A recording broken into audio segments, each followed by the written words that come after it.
Bonjour, vous connaissez certainement l'ellipse, vous connaissez probablement la syndète, mais peut-être ne saviez-vous pas que ces deux figures de style se classent dans la catégorie des anacolutes. Nous allons approfondir ces notions.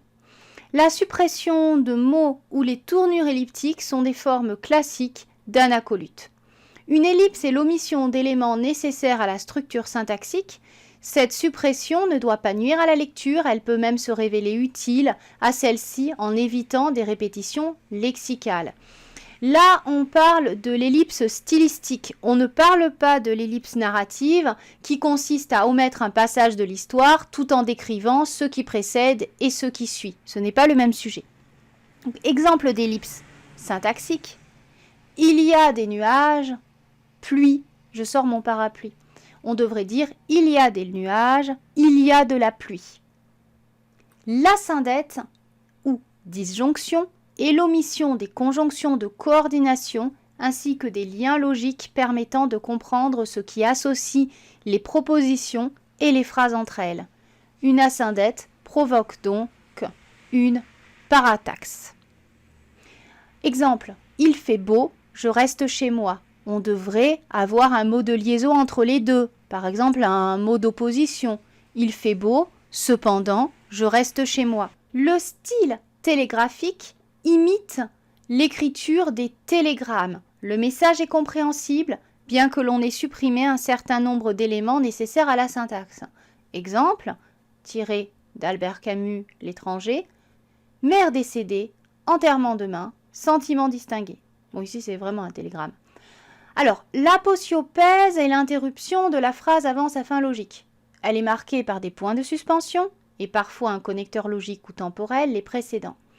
Elle marque donc tout type de réticence, qui en est un cas particulier, dont les menaces, mais aussi toute autre coupure de phrase. Exemple, vous feriez mieux de payer, sinon... J'aimerais venir, cependant... Et puis on s'arrête là, on ne continue pas. Je suis, il toussa, très heureux de, il s'arrêta. Donc là, dans un style plutôt théâtral. Le personnage dit je suis, et ensuite, après avoir toussé, il continue avec très heureux de, et il s'arrête à ce moment-là, il ne continue pas. C'est une aposiopèse.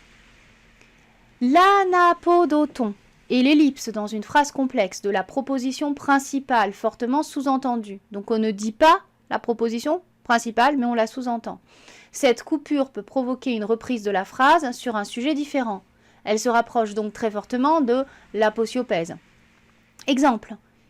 Si tu penses que je vais rester sans rien faire, sous-entendu, tu te fourres le doigt dans l'œil. Bon, si tu ne peux pas venir... Sous-entendu, nous ferons sans toi, mais ce n'est pas dit. Si tu ne peux pas venir, là on sous-entend nous ferons sans toi, mais après il y a un mais qui est sous-entendu. J'espère cependant que tu le pourras. Je répète, si tu ne peux pas venir, j'espère cependant que tu le pourras. On sous-entend le nous ferons sans toi, mais. Donc on sous-entend nous ferons sans toi qui est la principale.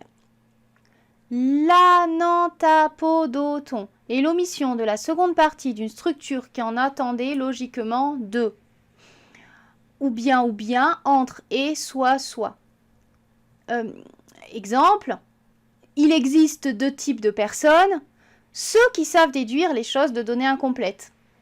Ici, on sous-entend et celles qui ne savent pas déduire les choses de données incomplètes. Donc il existe deux types de personnes, on dit la première, on ne dit pas la deuxième.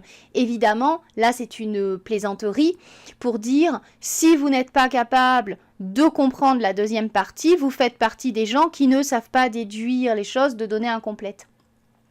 Deuxième exemple, soit tu finis tes devoirs et on s'arrête là. Sous-entendu, si tu ne finis pas tes devoirs, ça va barder. Zeugma et syllabes de sens sont des figures elliptiques que nous détaillerons dans une vidéo qui leur sera spécifiquement consacrée. On a du travail. Bien que les ellipses amènent une suppression de mots syntaxiquement importants, le message n'est pas impacté par cette absence. C'est le principe de l'ellipse.